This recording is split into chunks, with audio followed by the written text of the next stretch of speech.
అందరికీ జేబీ నేను Rajesh Mahasen welcome to Mahasen media Pulivendula ZPTC election జరుగుతుంది దాని మీద కేంద్ర బలగాలను తిప్పి మళ్ళీ చేయాలంట ఎలక్షన్ ఏదో జడ్పీటీసీ కోసం అంటే ఇప్పుడు ప్రధానమంత్రి గారి దగ్గర పర్మిషన్ తీసుకుని సార్ జడ్పీటీసీ ఎలక్షన్ జరుగుతుంది సార్ ఇప్పుడు మీరు సిఆర్పిఎఫ్ సిఐఎస్ఎఫ్ ఆర్పిఎఫ్ వీలైతే మిలిటరీని కూడా పంపించేయండి సార్ ఆర్మీని నేవీని ఎయిర్ ఫోర్స్ని పులివెందుల చుట్టూరా ఎయిర్ ఫోర్స్ ఏమో ఇలా హెలికాప్టర్లో విమానాలు తిరుగుతుంటాయి ఇది బాంబులేసే విమానాలు పులివెందుల దగ్గరలో ఏదైనా అక్కడ ఏదైనా నది కానీ ఏమైనా ఉందేమో చూడండి అక్కడేమో ఈ పెద్ద పెద్ద షిప్పులు దింపేద్దాం షిప్పులు దింపేసి షిప్పులు కాపలా కాతుంటే పెరంగలు పెట్టుకుని డైరెక్ట్ ఆర్మీ అయితే మామూలు నడుచుకుంటూ ట్యాంకర్లు వేసుకుని వచ్చేస్తుంది చెప్పడానికి సిగ్గాని అనిపించట్లేదు అక్కడ ఏంటండి పద్ధతి ఈయన మాటకి గతంలో ఇప్పుడు కొడాలి నాని ఇచ్చిన ఆన్సర్ ఒకటి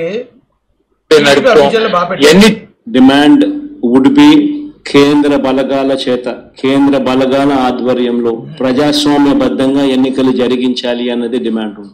అవునండి నేను చెప్పాను కదా ఇందాక పులివెందుల చుట్టూరా జెట్ ఫ్లైట్లు బాంబర్లు ఉంటాయి కదా బాంబర్లు ఎలా గస్తీ తిరుగుతూ ఉండాలి అక్కడ ఏదైనా చిన్న చిత్తగా కాలువలు కానీ లేకపోతే ఏమన్నా నదులు కానీ ఉన్నాయనుకోండి అక్కడికి డైరెక్ట్ విక్రాంత్ షిప్ని పులివెందుల దగ్గర ఏదైనా కాలువ ఉంటే ఆ కాలువలో దాన్ని మోహరించాలి ఇంకా డైరెక్ట్గా యుద్ధ ట్యాంకర్లు వేసుకుని ఆర్మీ వాళ్ళు క్యాప్లు పెట్టుకుని డైరెక్ట్ ట్యాంకర్లు వేసుకుని పులివెందులు వచ్చేయండి ఎందుకు ఈ జడ్పీటీసీ ఎలక్షన్ అయినాయి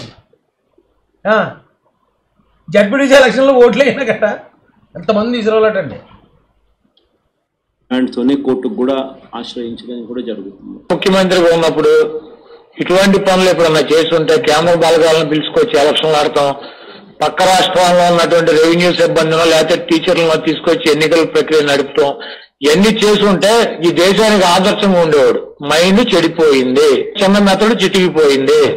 మొన్న జరిగిన ఫస్ట్ ఫేజ్ ఎన్నికల్లో ఉన్నటువంటి కొద్ది గొప్ప బుర్ర కూడా సాంతం పోయింది. దయచేసి అతన్ని ఎర్రగడ్డ పిచ్చి హాస్పిటల్లో టెస్ట్ చేయించండి. ఆ పిచ్చోడు చెప్పినటువంటి క్వశ్చన్లకు మమ్మల్ని సమాధానం అడిగితే మేము చెప్పలేం. ఎవడన్నా మంచి డాక్టర్ని అడిగితే కనుక ఆయన అడిగినటువంటి క్వశ్చన్లకి ఆ డాక్టర్ ఈయన ఎందుకు ఏమి డిజార్డర్ వచ్చింది, ఈయనకి ఏ రకంగా మైండ్ చెడిపోయింది, ఈయనకి ఏ రకంగా షాకుల మీద షాకులు రాష్ట్ర ప్రజలు ఇస్తున్నారు, మీరు కనుక మంచి మెంటల్ డాక్టర్ని ఏమన్నా అడిగితే పక్కగా చెప్తారు. నేనైతే అంత నాలెడ్జ్ లేదు, నాకు ఆ మెంటల్ పేషెంట్ మీద నేను చెప్పలేను. డిమాండ్ అదేం లేదు మీకు జగన్ గారు అడిగిన దానికి యాజ్ ఇట్ ఈజ్ యాప్ట్ అయిపోయింది అది.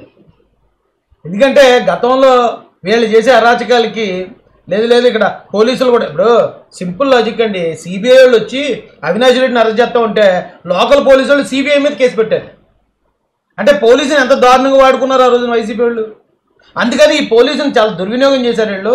మా కేంద్ర బలగాలు కావాలని అప్పుడు అడిగితే ఇగో కొడాలి అని చెప్పిన సమాధానం ఇది. మరి ఆ సమాధానం ఇప్పుడు మాట్లాడతాం జగన్ రెడ్డికి వర్తించదా? కరెక్ట్గా యాప్ట్ అయిపోయింది. ఇది అసలు ఎడిట్ చేసిన వీడియోలో లేదు. జగన్మోహన్ రెడ్డి అన్నదానికి కరెక్ట్గా కొడాలి నాని వచ్చి సమాధానం చెప్పినట్టు ఉంది. మరి ఏంటండి ఇది? ఏంటి పద్ధతి ఏంటి?